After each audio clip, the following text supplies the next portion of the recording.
pour ce que l'Esprit veut nous donner ce matin. L'introduction va être un peu particulière. Je vais vous amener à lire à 4 endroits différents pour introduire le message de ce matin.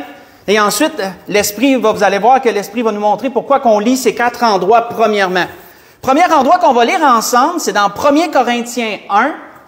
1 Corinthiens 1, on va lire des petits endroits. 1 Corinthiens 1, on va lire du verset 4 jusqu'au verset 9. Première épître aux Corinthiens, chapitre 1. Verset 4 au verset 9.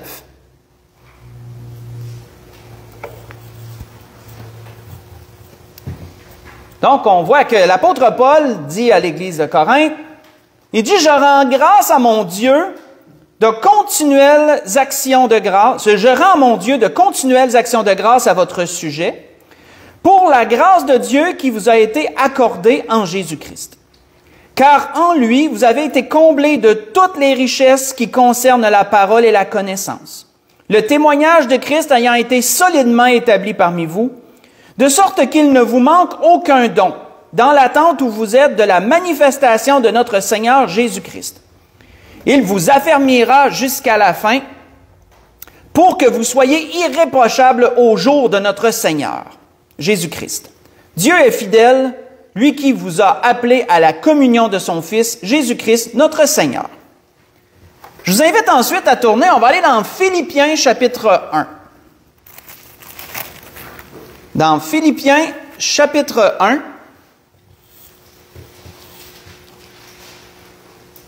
verset 3 au verset 6.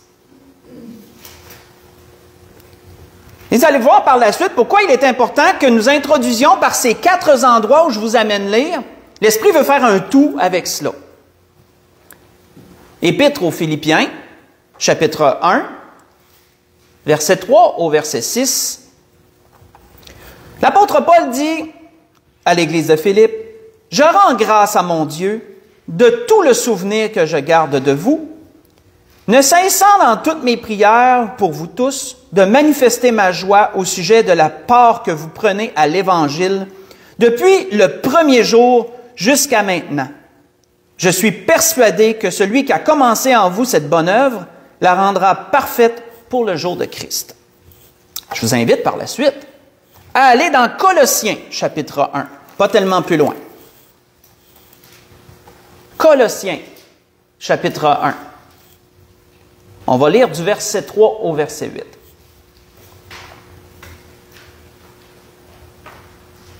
Colossiens, chapitre 1, verset 3 au verset 8. C'est l'Église suivante, quand on regarde la chronologie biblique. Donc, Paul disait à cette Église, « Nous rendons grâce à Dieu, le Père de notre Seigneur Jésus-Christ, et nous ne cessons de prier pour vous, ayant été informés de votre foi en Jésus-Christ et de votre amour pour tous les saints, à cause de l'espérance qui vous est réservée dans les cieux, et que la parole de vérité, la parole de l'Évangile vous a précédemment fait connaître. Il est au milieu de vous et dans le monde entier. Il porte des fruits et il s'accroît, comme c'est aussi le cas parmi vous depuis le jour où vous avez entendu et connu la grâce de Dieu conformément à la vérité. D'après les instructions que vous avez reçues d'Épaphras, notre bien-aimé compagnon de service, il est pour vous un fidèle ministre de Christ et il nous a appris de quel amour l'Esprit vous anime. Dernièrement, je vous invite dans 2 Thessaloniciens. C'est notre dernier endroit qu'on va lire pour introduire le sujet de ce matin. 2 Thessaloniciens, 2e épître aux Thessaloniciens. Chapitre 1. 2 Thessaloniciens. Chapitre 1. On va lire le verset 3 et le verset 4.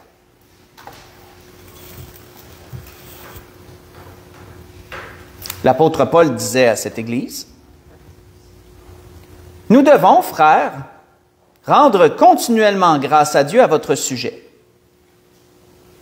Comme cela est juste, parce que votre foi a fait de grands progrès, et que l'amour de chacun de vous tous à l'égard des autres augmente de plus en plus.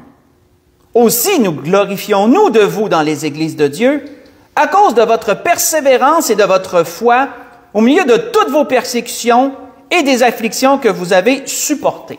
On va arrêter ici. Si nous devons, frères et sœurs, regarder ces 4 endroits où nous avons lu et les comparer les uns avec les autres, qu'est-ce que nous remarquerions premièrement? Nous remarquerions que l'apôtre Paul soulignait pour chacune de ces églises les points positifs, les qualités qu'elles avaient chacune d'entre elles.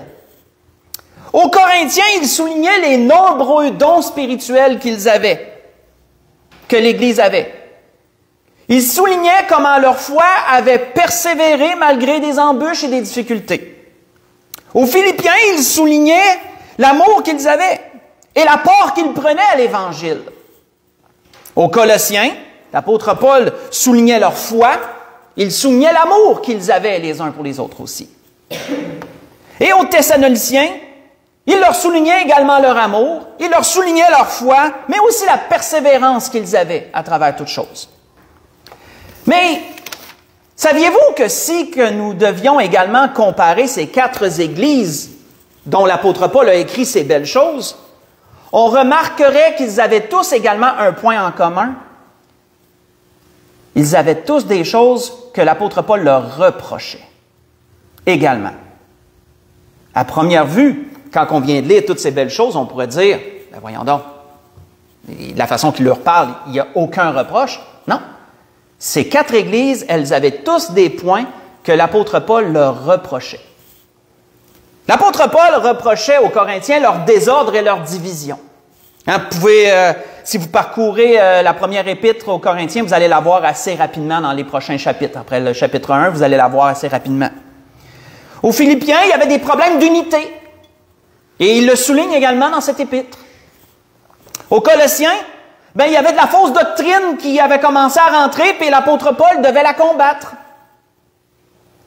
Et aux Thessaloniciens, l'apôtre Paul leur reprochait le désordre dans lequel certains vivaient, en croyant ce que certains avaient apporté à cette Église, que Jésus-Christ était déjà revenu, et donc certains avaient décidé d'arrêter de travailler et vivre au crochet de la société, et de mendier, etc., etc. Ils vivaient dans le désordre, et l'apôtre Paul leur reprochait ce désordre.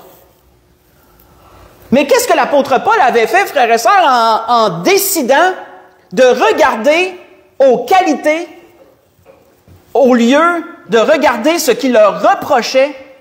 L'apôtre Paul, à travers ces choses, avait fait un choix. Il avait fait un choix. Et frères et sœurs, c'est une leçon de morale que l'Esprit veut nous donner ce matin, parce que oui, nous avons tous des choses à reprocher aux autres. Quand on commence à connaître quelqu'un, oui, il va arriver que cette personne-là va agir de façon que qu'on ne cautionne pas. Oui, cette personne va peut-être avoir des tendances qui nous dérangent, ou des façons de penser qu'on n'est pas d'accord avec cette personne-là. Et il sera beaucoup plus facile pour nous de regarder ces choses qui nous dérangent que de prendre le temps de regarder les qualités que cette personne-là a. Parce qu'en chacun de nous, il y a des défauts, mais il y a aussi des qualités. Et combien c'est difficile, lorsqu'il y a des défauts, de regarder les qualités et de les mettre en avant-plan dans nos vies. De sorte que nous sommes capables de traiter une personne d'après ses qualités et non d'après ses défauts. Quand on y pense, frères et sœurs, c'est un défi. Mais c'est une leçon de morale, ça. Et l'apôtre Paul avait fait ce choix. Pour chacune de ces églises, l'apôtre Paul n'avait pas commencé ses lettres en les réprimandant sur ce qu'il désapprouvait d'eux. Il avait plutôt choisi de regarder leurs qualités à chacune d'elles. Et c'est ce qu'il voulait souligner, premièrement. L'apôtre Paul ne faisait pas cela seulement à un groupe de gens en tant qu'Église, mais il le faisait également à des personnes précises. Si vous voulez tourner avec moi dans Philémon. Philémon n'a qu'un seul chapitre. Donc Philémon, verset 4 au verset 7. Philémon qui est après Tite, juste avant le livre aux Hébreux. La lettre plutôt aux Hébreux. Donc Philémon, verset 4 au verset 7.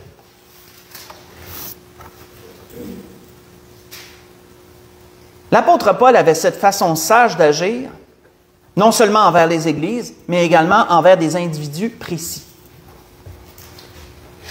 On voit que Paul disait à cet homme de foi, cet homme de cœur qui était Philémon, verset 4 au verset 7, dit à Philémon, je rends continuellement grâce à mon Dieu, faisant mention de toi dans mes prières, parce que je suis informé de la foi que tu as au Seigneur Jésus et de ton amour pour tous les saints. Je lui demande que ta participation à la foi soit efficace pour la cause de Christ, en faisant reconnaître en nous toute espèce de bien. J'ai en effet éprouvé beaucoup de joie et de consolation au sujet de ton amour, car par toi, frère, le cœur des saints a été tranquillisé. Arrêtons ici. Quand on s'arrête là, on se dit, « Wow, quel homme merveilleux, Philémon! » Certainement que cet homme-là est presque parfait. C'était un homme qui permettait à l'Église d'être dans sa maison. Il tenait l'Église du Seigneur dans sa maison. Il prêtait sa maison à l'Assemblée de l'Église pour qu'elle puisse se réunir. C'est un homme de cœur, c'est un homme de foi. On ne dirait pas que l'apôtre Paul avait quelque chose à lui reprocher, n'est-ce pas? Mais pourtant, oui. Quand on lit la suite, l'apôtre Paul lui reprochait sa dureté de cœur envers un serviteur qui s'était enfui, Onésime, qui s'était enfui de sa maison. Et l'apôtre Paul voulait plaider pour Onésime pour que Philémon attendrisse son cœur lorsque cet homme reviendrait vers lui et qu'il ne le traite pas durement. L'apôtre Paul avait cette sage façon d'agir, de traiter les gens selon leur qualité et non selon leurs défauts. On voit que l'apôtre Paul se servait aussi de cette façon d'agir, même dans ses témoignages. Même lorsqu'il témoignait de Jésus-Christ, il avait cette façon d'agir également. Faites juste écouter. Lorsque l'apôtre Paul a rendu le témoignage de Jésus-Christ à Athènes, dans cette ville païenne, remplie d'idolâtrie, où il nous est dit que l'apôtre Paul était irrité lorsqu'il parcourait la ville à la vue de toute cette idolâtrie qu'il voyait partout. Il est dit, comme l'apôtre Paul il attendait des amis, il attendait des confrères à Athènes, il sentait au-dedans de lui son esprit s'irriter à la vue de cette ville pleine d'idoles. Il s'entretenait donc dans la synagogue avec les Juifs et avec les hommes craignant Dieu, et sur la place publique chaque jour avec ceux qu'il rencontrait. Et quelques philosophes épicuriens et stoïciens se mirent à parler avec lui. Et les uns disaient, « Que veut dire ce discoureur? » D'autres, l'entendant annoncer Jésus et la résurrection, disaient, « Il semble qu'il annonce des divinités nouvelles. » Alors ils le prirent et le menèrent à l'Aréopage en disant, « Pourrions-nous savoir de quelle est cette nouvelle doctrine que tu enseignes? » Et l'apôtre Paul de leur dire, se tenant debout dans l'Aréopage, « Hommes athéniens, je vous trouve à tout égard extrêmement religieux. Car en parcourant votre ville et en considérant les objets de votre dévotion, j'ai même découvert un autel avec cette inscription « À un Dieu inconnu.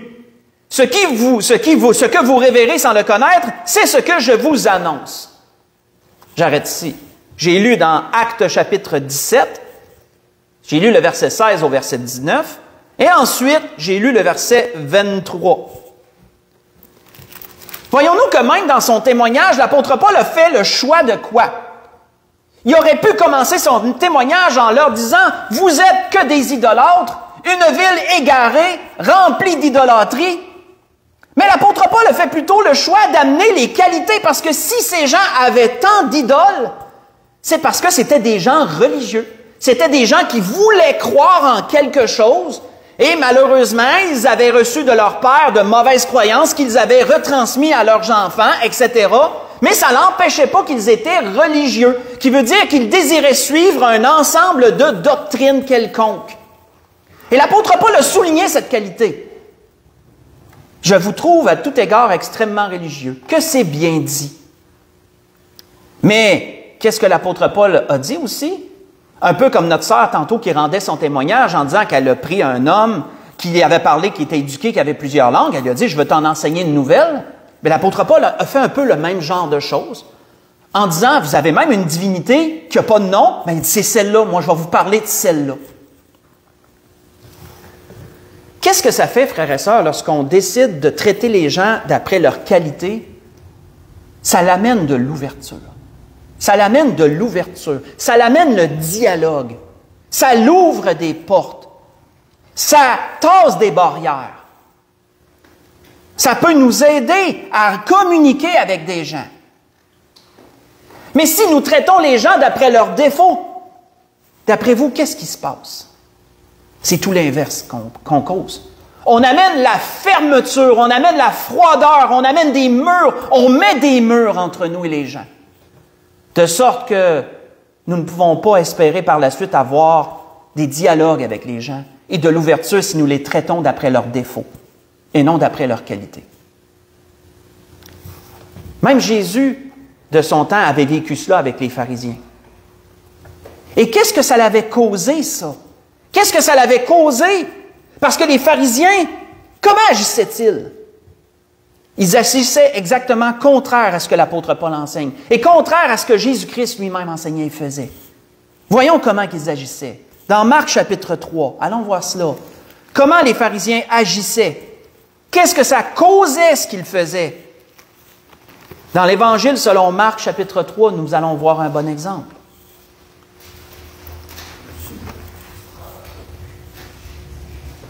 Dans l'Évangile selon Marc, au chapitre 3, si on lit du verset 1 au verset 6,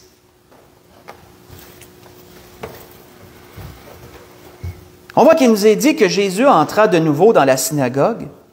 Il s'y trouvait un homme qui avait la main sèche. Ils observaient Jésus pour voir s'il le guérirait le jour du sabbat. C'était afin de pouvoir l'accuser. Qui observait Jésus? Tout le monde? Non. Seulement ses détracteurs. Ses détracteurs l'observaient dans un but d'accusation. Et Jésus dit à l'homme qui avait la main sèche, « Lève-toi là au milieu. » Puis il leur dit, « Est-il permis le jour du sabbat de faire du bien ou de faire du mal, de sauver une personne ou de la tuer? » Mais ils gardèrent le silence. Qui gardait le silence? Encore ses détracteurs, les pharisiens, les scribes. Alors, promenant ses regards sur eux avec indignation et en même temps affligé de l'endurcissement de leur cœur, il dit à l'homme, « Étends ta main. » Il l'étendit et sa main fut guérie. Et les pharisiens sortirent et aussitôt ils se consultèrent avec les Hérodiens sur les moyens de le faire périr. On va arrêter ici. Pour les détracteurs du Seigneur, Jésus ne faisait rien de bon. Jésus ne guérissait jamais les gens au bon moment, puisqu'il choisissait de les délivrer de leurs maux le jour du sabbat. Pour eux, c'était mal. Jésus ne mangeait pas avec les bonnes personnes, puisque Jésus mangeait avec aussi des publicains et des gens de mauvaise vie, et eux désapprouvaient cela. Jésus acceptait de se faire toucher par n'importe qui, et eux désapprouvaient cela, puisque même une femme pécheresse, lorsqu'il était allé manger chez un pharisien du nom de Simon, et une femme pécheresse vient le toucher, et lui de se dire en lui-même, si cet homme était prophète, il saurait quel genre de femme le touche en ce moment. Dans toutes ces choses, frères et sœurs, on peut voir que les détracteurs de Jésus ne voyaient que le mauvais côté chez les gens. Chez les gens qui désiraient une guérison, il leur disait, ben, cherchez-la un autre jour. Cherchez-la un autre jour que le jour du sabbat. Et pourtant, spirituellement, le jour du sabbat était le jour où les gens se relâchaient de leur fardeau. Et combien la maladie est un fardeau pesant. Combien il était normal pour les gens de désirer se relâcher en ce jour en allant vers Jésus pour la guérison. Chez les publicains et les gens de mauvaise vie, les pharisiens ne voyaient pas que ces gens avaient seulement besoin d'une ouverture. Ils avaient seulement besoin de quelqu'un qui leur tende la main pour qu'ils puissent changer de vie, désirer changer de vie. Parce que le rejet amène le rejet. Le rejet amène l'endurcissement du cœur. Dans les Proverbes, c'est une parole que l'Esprit me donne en ce moment. J'essaie de la formuler, j'essaie de me souvenir des versets, mais là, je vais la dire en mes propres mots, puisque je ne réussis pas à exactement vous amener le verset, le paraphraser comme il est dit. Mais il est dit dans les Proverbes que même celui qui a abandonné le Seigneur, s'il vit des choses difficiles, il mérite la miséricorde. Il mérite qu'on ne le rejette pas puis qu'on s'attarde à ce qu'il vit. Je l'ai paraphrasé, je l'ai dit dans mes propres mots. Là. Dans les Proverbes, c'est écrit ça. Si ma mémoire est bonne. On voit que pour les pharisiens, Jésus acceptait tout le monde et c'était mal, selon eux. Il aurait dû rejeter des gens. Il n'aurait pas dû accepter tout le monde. On voit que Jésus avait raison de leur dire, conducteurs aveugles, vous éliminez le moucheron et vous avalez le chameau, disait-il, dans Matthieu 23, verset 24. Vous vous attardez sur des pacotilles, vous vous attardez sur des choses infimes et vous ne voyez pas ce qui est vraiment important en termes simples. Jésus leur disait, vous payez l'amende de l'ânette, du cumin et tous les dîmes qu'il y avait à payer, mais il dit, vous ne voyez pas la miséricorde et l'amour selon la loi. La fidélité, il dit, c'est là, premièrement, ce que vous auriez dû voir. Lorsque nous décidons de traiter les gens d'après leurs défauts et non d'après leurs qualités, où manquons-nous, frères et sœurs? Où manquons-nous? Laissons l'apôtre Paul nous le dire. Dans 1 Corinthiens 13, laissons l'apôtre Paul nous dire où nous manquons. Et c'est par l'Esprit qu'il nous dit ça ce matin. Où nous manquons. 1 Corinthiens 13. Si on lit à partir du verset 4. Verset 4 au verset 7.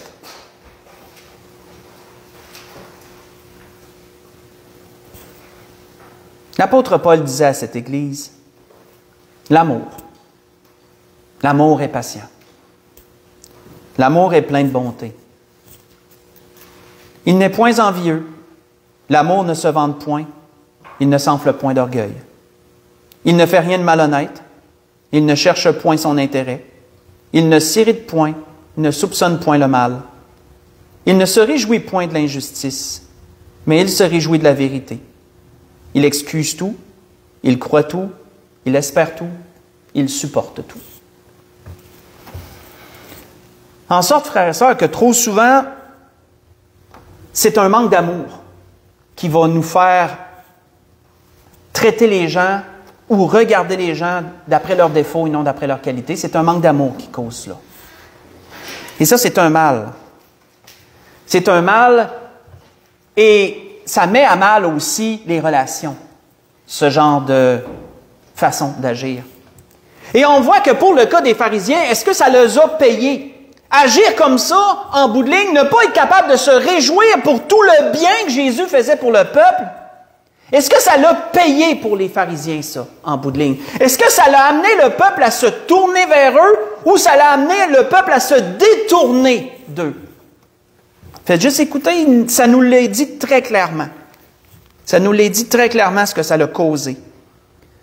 Il est dit que tous ceux qui étaient avec Jésus quand il appela Lazare du sépulcre et le ressuscita des morts en lui rendant témoignage, et la foule vint au-devant de lui parce qu'elle avait vu et appris les miracles qu'il avait faits, les pharisiens se dirent donc les uns les autres, « Vous voyez que nous ne gagnons rien, voici tout le monde est allé après lui. » Vous voyez ça dans Jean chapitre 12, versets 17 à 19. Les pharisiens qui voulaient éviter que les gens aillent vers Jésus, en agissant de la sorte, ils ont poussé tout le monde vers Jésus. Ce qui était une bonne chose, en fin de compte. On ne dit pas que c'est une mauvaise chose. Hein? Mais voyons-nous que qu'est-ce qui a amené ça? C'était leur façon d'agir envers les gens.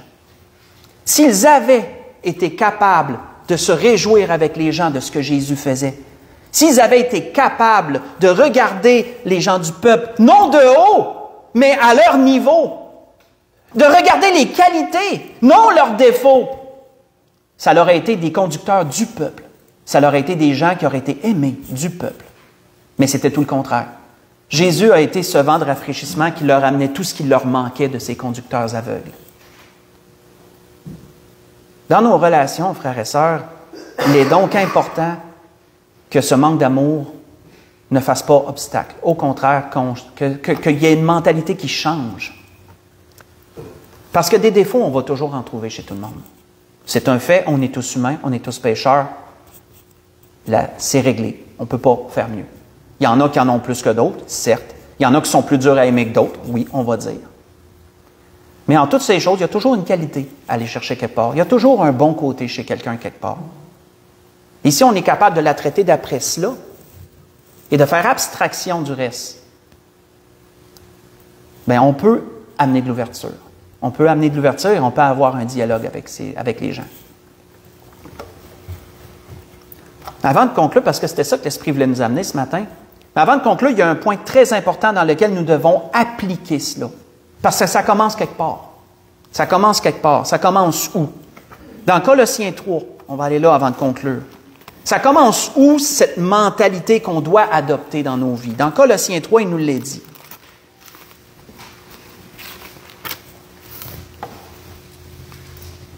Si on lit à partir du verset 18 jusqu'au verset 21.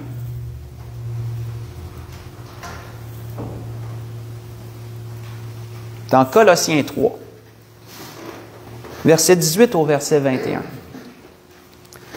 Il est dit, « Femme, que chacune soit soumise à son mari comme il convient dans le Seigneur.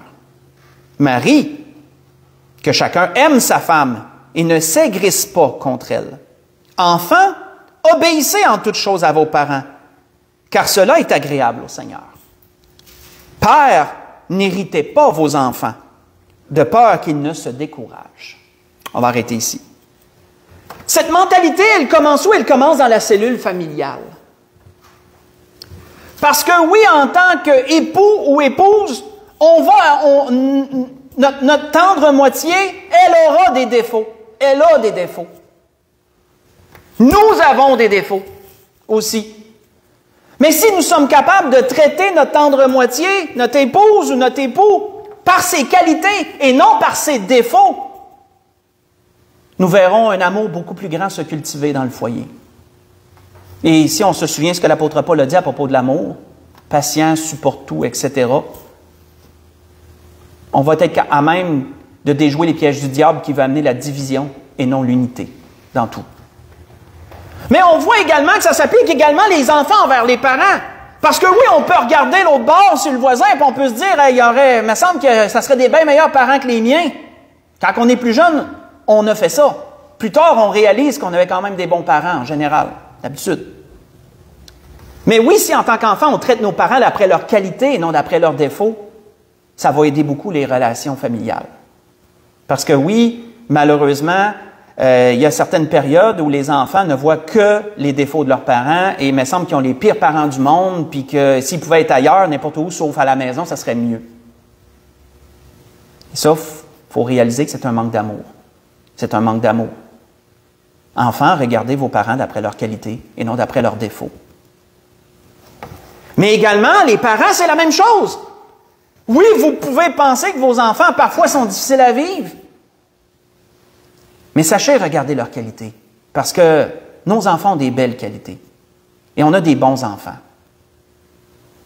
Il y en a parfois qui sont plus difficiles que d'autres, certes. Mais si on est capable de regarder leurs qualités et de les traiter de la sorte et non leurs défauts, on va améliorer les relations parents-enfants également. Et c'est ce qu'on doit faire. Parce que Satan cherche à amener la division et non l'unité. Et si nous agissons en pharisiens dans nos foyers, mais nous obtiendrons malheureusement le même résultat que les pharisiens avaient obtenu. Mais si nous agissons comme le Seigneur et comme l'apôtre Paul l'a aussi montré, nous obtiendrons l'effet inverse de l'ouverture, de l'amour et des dialogues, ce qui peut permettre de régler beaucoup de choses. Et ça va s'avérer très positif pour nos relations. Et c'était cette leçon de morale que l'Esprit voulait nous montrer ce matin à travers les Écritures. Tellement de belles choses à aller chercher dans la parole. Pour conclure, on va conclure le message de ce matin. Pour aller dans 1 Thessaloniciens 4, on va conclure là. Ce que l'Esprit a voulu nous dire ce matin à propos de cette leçon de morale, qui est de traiter les gens d'après leurs qualités et non d'après leurs défauts. De les aborder. Parce que oui, la critique, elle a sa place. On ne dit pas qu'on ne doit jamais critiquer. On ne dit pas qu'on ne peut jamais dire à quelqu'un qu'elle a tel ou tel défaut. Bien sûr qu'à un moment donné, on a tous besoin de se faire remettre à sa place. On a tous besoin de se faire dire nos vérités à un moment donné. Ça nous aide. On en a besoin. Sauf que chaque chose a sa place. Et ça n'arrive pas à tous les jours. Ça arrive une fois à un temps précis. Puis après ça, ça devrait prendre un peu de temps avant que ça se reproduise. Si c'est à tous les jours, bien là, il y a quelque chose qui manque, là. On regarde plus les gens d'après leurs défauts que leurs qualités quand ça arrive à tous les jours. On voit que pour conclure, l'apôtre Paul disait à l'Église aux Thessaloniciens, dans 1 Thessaloniciens chapitre 4, versets 9 et 10, l'apôtre Paul leur disait, « Pour ce qui est de l'amour fraternel, vous n'avez pas besoin qu'on vous en écrive, car vous avez vous-même appris de Dieu à vous aimer les uns les autres. Et c'est aussi ce que vous faites envers tous les frères dans la Macédoine entière. Mais nous vous exhortons, frères, à abonder toujours plus dans cet amour. » Arrêtons ici. Souvenons-nous, frères et sœurs, dans ce que l'Esprit a voulu nous dire ce matin, que la critique, c'est correct, elle a sa place. Mais il ne faut pas qu'elle prenne toute la place. Souvenons-nous qu'il est plus difficile, certes, mais beaucoup plus payant d'aborder les gens et de traiter les gens d'après leurs qualités et non d'après leurs défauts. Si nous essayons de faire cela, ou si nous faisons cela, continuons à le faire, et ainsi nous pourrons voir l'ouverture, nous pourrons voir le dialogue, nous pourrons voir l'amour aussi se cultiver. Et c'est ce que l'Esprit désire. C'était ce que l'Esprit voulait nous dire ce matin. On peut se lever pour un dernier cantique.